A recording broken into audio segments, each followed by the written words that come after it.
Steve, Benson, welcome to the show. I'm so glad to have you on. Today we're going to talk about Badger Maps, which is the #1 app for route planning for sales teams, for outside sales teams.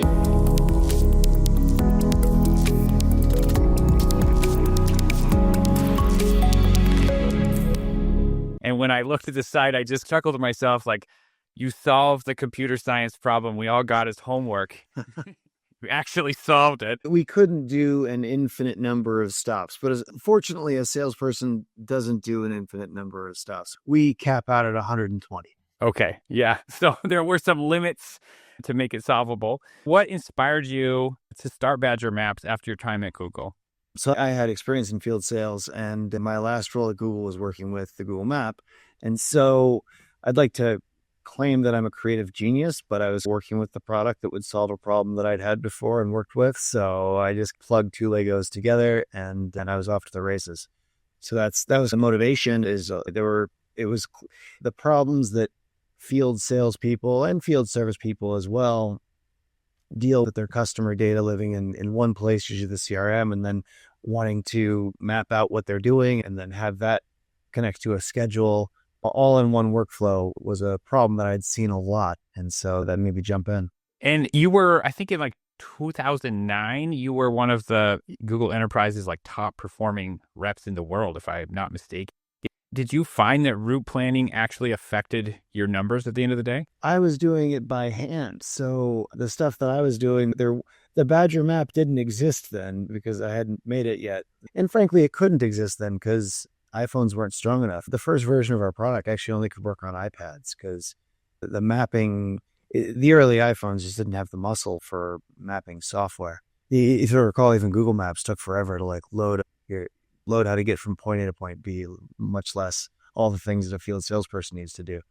And so yeah, I did spend a lot of time doing a lot of this stuff by hand, mileage reporting and figuring out, hey, well, I'm going to this area over here. What other customers do I have over in that area? What if I drove through here? What if I came back this way? Because the way, and even for years, Badger didn't even do these sorts of things. The ability to connect into a CRM, pull in all the data from a rep's whole territory and bring that into a mapping environment and figure out what to do. That didn't exist then. That was too early. It's one of the things I love about sales is that any leakage is almost the same effect. If you can be 20% more efficient, it's the same as having 20% better closing skills. And if it's earlier on in the funnel, it has even bigger impact. So I love this. People tend to overinvest. Yeah, absolutely. People tend to invest too much or too little in different areas of their funnel. There's a lot of focus on closing because usually when things have been forecasted to managers, they zoom in on it, right? Or there's a ton of focus on the original leads because that's the whole marketing team is focusing on where these things get sourced. But there's big blank spots that little tweaks can have a huge impact on people in terms of efficiency or just how they behave. Are you following up well on leads? Things like that can have an outsized impact. Sending an email that nicely summarizes what we talked about and what the next steps are soon after a sales meeting, that can have just as much impact as spending a ton more on the things that you do to get leads, for example, because that ups your rates in a similar way. And it's something that's totally not, that's just an example, but in a lot of circumstances, someone will totally neglect some piece of the funnel. Yeah. Yes. And it's easy to think of these, at least just for me as also a salesperson, sometimes it's easy to think of these things as, oh, that's non-revenue generating activity. That's admin, right? But it could be the difference between 10 more deals in progress at the end of the quarter. Absolutely. So how are you managing so many things? You've got Badger Maps, Grid, Squid, Sales University, a podcast. How are you managing all these different initiatives as a founder? Because I have a 100% team that supports me. Basically, being at the helm of these things, I credit, but really a lot of people are involved here. Like all I do for the podcast is show up and talk with my face, but someone else is sourcing the guests and doing the labor and putting the thing together. For a lot of these things, I don't get a ton of credit. The Grid Squid, that's another company that I started. And that idea, that was just a business that we stumbled into because Badger needed to connect our application to a whole bunch of CRMs. And so we built another application to do that, to keep the data syncing across from the CRM to our application. And we needed to do a lot of CRM systems. And there just wasn't a good way of doing that. We had a commercial product and we looked then, and it just wasn't, there were problems, not just with it, but the way they did it. And we had been beating our heads against the wall for a decade on these connectors. And so the engineering team basically swindled me into letting them build their dream product.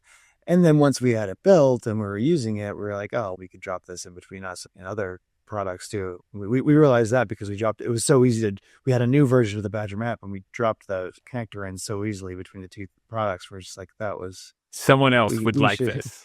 Yeah, we should probably sell this. And so that's how, yes, do I run 2 SaaS companies now?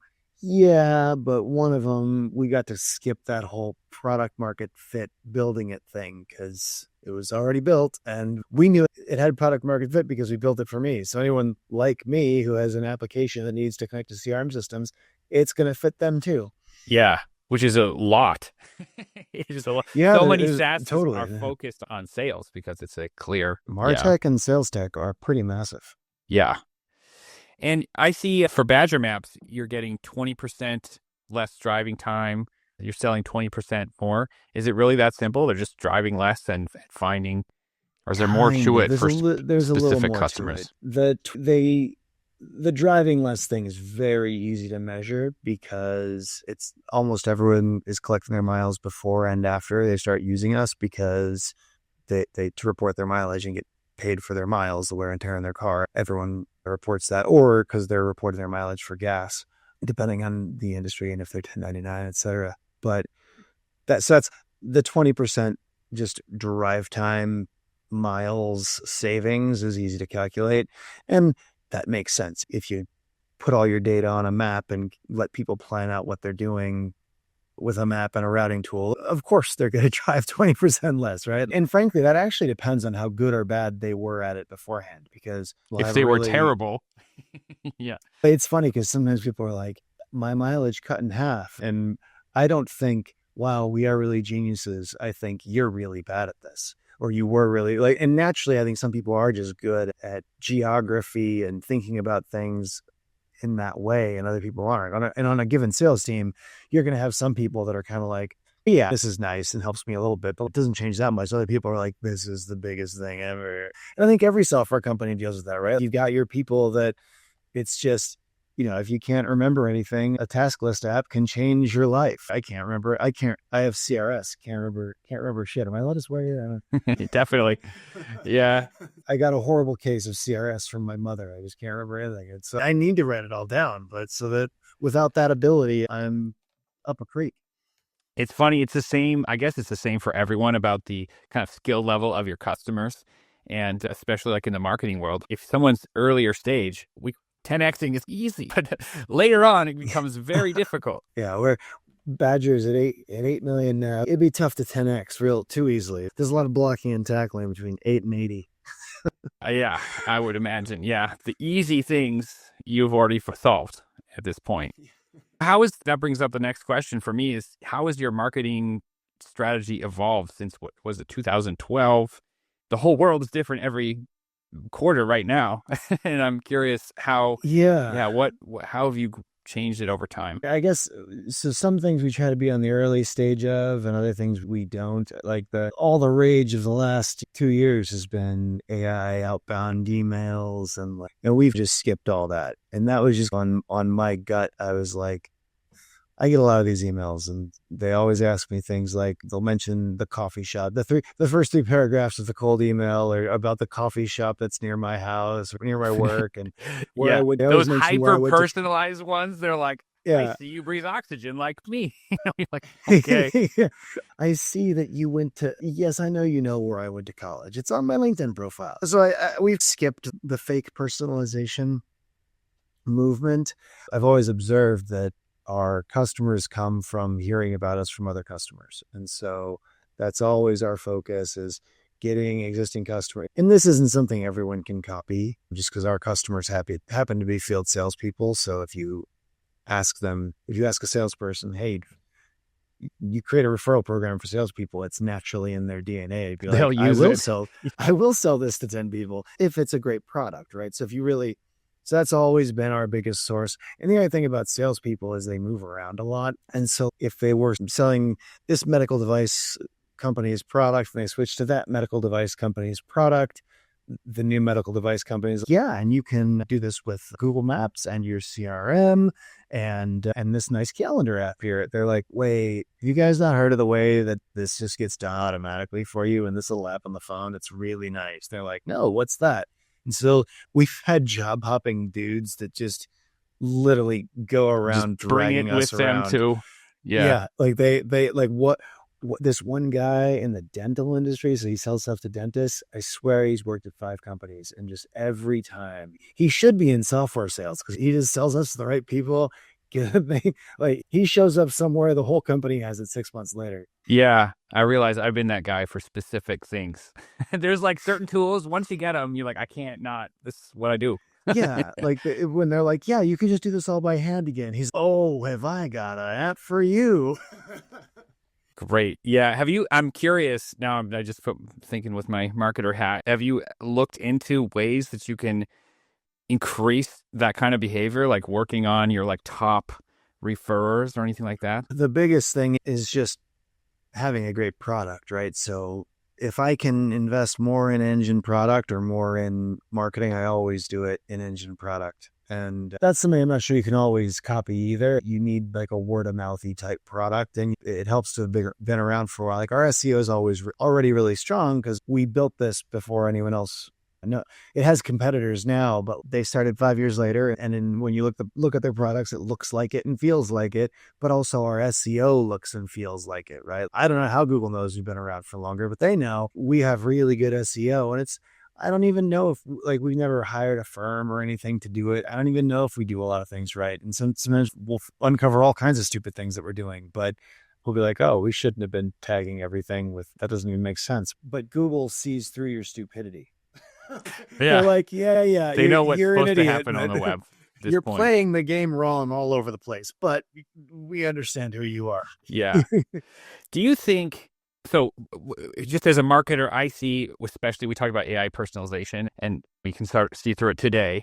But I have this worry that everything is going to get so flooded because the difficulty to just to make output has dropped massively, especially in even the last few months. And I'm just trying to imagine, which is I can't predict the future, but like what happens a year from now when anyone can make incredible amount of volume of output. Is this going to make sales like the only thing left? Like we're going to have to show up at your door with flowers to sell something because marketing is... I do think that field sales is massively underutilized. And I've seen a lot of our customers will run experiments with like where they'll show up, they were doing inside and they'll run an experiment with outside and it'll just crush the inside sales motions. Cause if you're doing field sales right, and this doesn't work for everyone either because you got to be selling to local people that you can drive to, right? But if you're selling to dentist office, bars, tire stores, doctor's offices, the places on Main Street, if those are your customers, it's just not that expensive to show up on their doorstep. Like it feels like a great big pain in the ass, but if you've got a team of people running around in the field, it's not. And the cost isn't that high either compared to the value of getting in front of somebody, the way that compresses sales cycles, makes people know, and that makes a lot of sense that would work, especially in today's day and age. Now, some of these things I think some motions for attracting customers have just totally died, right? What's Some totally are riddled died? with, Tell me what's totally died. I'm curious. I wouldn't say cold calling has totally died, but it is a lot. Like when I was a sales rep, you could call someone, you would leave a message, or they'd pick up their phone. If your messaging was relevant for you, they would call you back.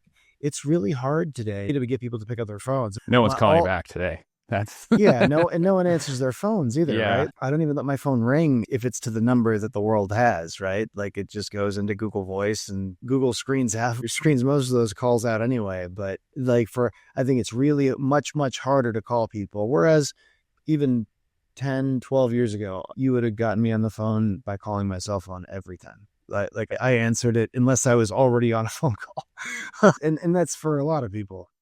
Before you mentioned that, when you were talking about outside sales, the thing that popped in my head is like, it's like high effort cold calling, except you're not as annoyed because they showed up. I don't know. It's demonstrating you care more than the phone does And a somehow. lot of times those guys are leaving, they're giving you a brochure, or they're talking to they'll show up at a bar when the bar is open, but it's the middle of the day. People haven't shown up yet for happy hour. And maybe the guy who is in charge or knows the guy who's in charge is cleaning up behind the bar or whatever. They'll talk to you for a few minutes. They'll find out if you have a solution that they would have a need for. Oh, this is a dive bar. I sell high-end vodka. Maybe this isn't a good fit. Or, oh no, this little cute lounge, I sell vodka in these cool flavors. Do you think your customers would like these? I am surprised. I'm often surprised. It's such a normal thing in certain industries. It's the only way they would do business and the only way they've ever done business.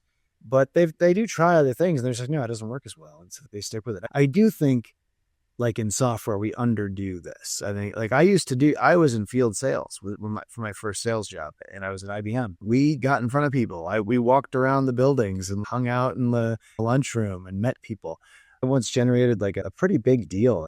I was literally just getting lunch, and the person next to me I was like, this is a 20,000 person company. So I didn't know who they were. They didn't know. We were just chatting. And I was like, oh, I'm actually your rep from IBM, and we have a thing for that. I should introduce you to the right people over here. Like it does work to meet people and chat with them. Yeah. Excellent. And I'm curious, what is your plan for Badger in 2025? What are you the most excited about? It's been a great year so far. 2025 has been working out. We'll see what happens with all the changes going on in the world right now. It's April, but it's been a solid year so far. We did some things in the Grid Squid side that allowed us to connect to CRMs in a more sophisticated way.